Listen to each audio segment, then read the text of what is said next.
این سرباز پایگاه 201 روسیه در تاجیکستان را از 5 تا 10 سال زندان تهدید می‌کند.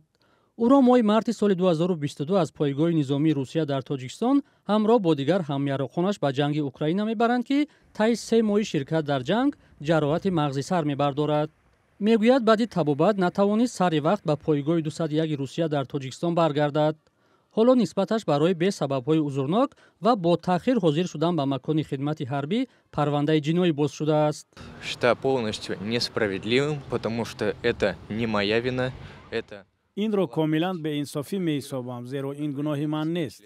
این سهلانکاری افسرانی است که امر فرمانده را اجرا نکردند، حالانکه مبلغ سفر و بازگشت را باید می‌دادند. بنابراین گناه در سر آنهاست. نرخ بلیط بازگشت 40,000 روبل بود. من این مقدار پول برای بازگشت نداشتم. نوشتم که برایم پول راهگیرا بفرستند. سپس ماه اوگوست فرمانده هم با من در تماس شد و به حل این مشکلی شروع کرد. قرار شد که به من بلیط بخرند. مرا بازپرسی کردند که به چه سبب برنگشتم. اصل واقعه را فهمیدم که چرا بازگشتم دیر شد. بعد بازپرسی ها ضد من پرونده جنایی کشادند. и после чего выкатили уже на меня уголовное дело. ян мегӯяд дар ҷанг ҳамроҳаш тоҷикон низ буданд ва барояш сахт аст ки баъди ширкат дар ҷанг нисбаташ беасос парванда боз мекунанд. Мемориал погибшим товарищам. ҳоло мо лавҳаи ёдбуди ҳалокшудагони ҳамяроқонро дорем. байни онҳо тоҷикҳо ҳам буданд. ба назарам ду кас. ҳангоми ҳуҷум ба Авдеевка бисёр рафиқонамонро талаф додем.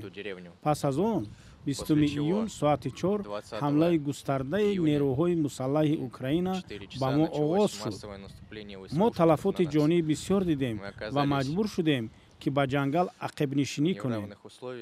зарбаи мағзи сар гирифтам. аз пораҳои таркиш мана ҳам осеб дид. Я получил контузию и осколочное ранение по подбородку. ян букин ягона фарзанди хонавода аст. модараш дар шаҳраки Бачатский Кузбасс ба сар мебарад.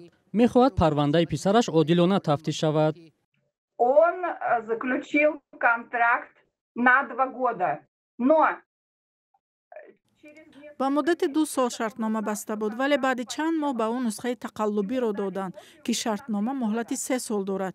моҳи июли соли 2024 қарордоди ӯ ба охир расид, аммо бинобар ба сич дар кишвар шартномаҳои мо то абад тамдид карда мешаванд. мехоҳам тафтишот дар чорчӯбаҳои қонун сурат гирад. тафтиши парванда ян букинро шӯъбаи тафтишотӣ дар пойгоҳи 201 русия пеш мебарад. дар ин пойгоҳ мавзӯъро шарҳ надоданд.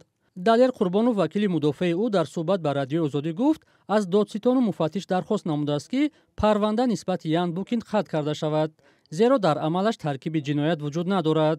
маълум нест посухи ин дархост чӣ гуна хоҳад буд ва ян бо вакили мудофааш низ мунтазири онанд. ян букин то ҳол хонадор нашудааст. мегӯяд вазъи саломатиаш хуб нест, бинобар ин намехоҳад дар артиш хидматро идома диҳад.